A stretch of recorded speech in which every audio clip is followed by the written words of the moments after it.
श्री स्वामी समर्थ। ओम तस्य वितुवैरण्य भर्गो देवस्य धीमहि धियो यो न प्रचोदयात्। अध्याय 3। पूर्वी अंबरीश नावाचा एक राजा होता।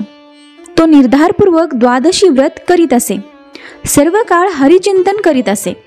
त्याच्या व्रताचा भंग करण्यासाठी दुर्वास ऋषी द्वादशीला अतिथी म्हणून त्याच्याकडे आले। ती द्वादशी अशी होती की सूर्योदयानंतर एका घटकेच्या आत उपवास सोडायचा होता।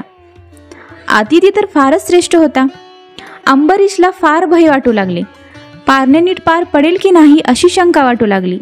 दुर्वास ऋषी येताच अंबरीशाने त्यांना नम्रपणे वंदन करून पाद्य अर्ध्य इत्यादी देऊन त्यांची यथोपचार पूजा केली। त्याने दुर्वासाची विनवणी केली, आज एक घटिका साधन द्वादशी आहे, तेव्हा कृपा करून आपले प्रात अनुष्ठान लवकर समाप्त करून भोजनाला घटकेच्या आत यावे। दुर्वास ऋषी नदीवर गेले। तेथे अनुष्ठान करता करता एक घटका झाली। अंबरीशाने आपला व्रतभंग होऊ नये म्हणून वेळेच्या आत तीर्थप्राशन करून उपवास सोडला। त्याने ऋषीच्या भोजनासाठी उत्तम पक्वाने केली होती। तोच दुर्वास ऋषी आले। त्यांनी राजाच्या मुखाकडे पाहिले आणि म्हणाले, अरे दुरात्मा, अतिथीला न देताच भोजन घेतलेस काय? ऋषी शाप देणार तेवढ्यात अंबरीशाने विष्णूंचे स्मरण केले।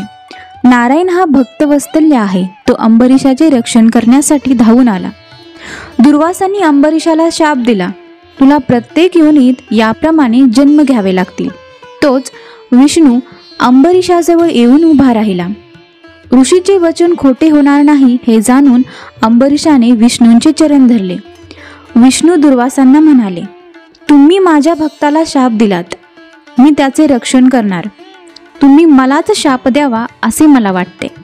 ज्ञानी लोकातही श्रेष्ठ लोक पृथ्वीवर युगानुयुगे तप करतात, पण भूलोकी हरिचरणांची भेट दुर्लभ आहे।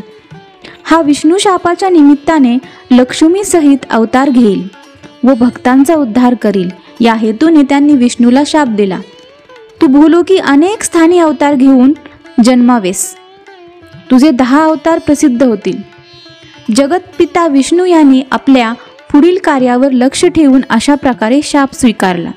महाभारतात त्या दशावतारांची कथा, विष्णूंच्या अनंत स्वरूपांची कथा विस्ताराने दिलेली आहे।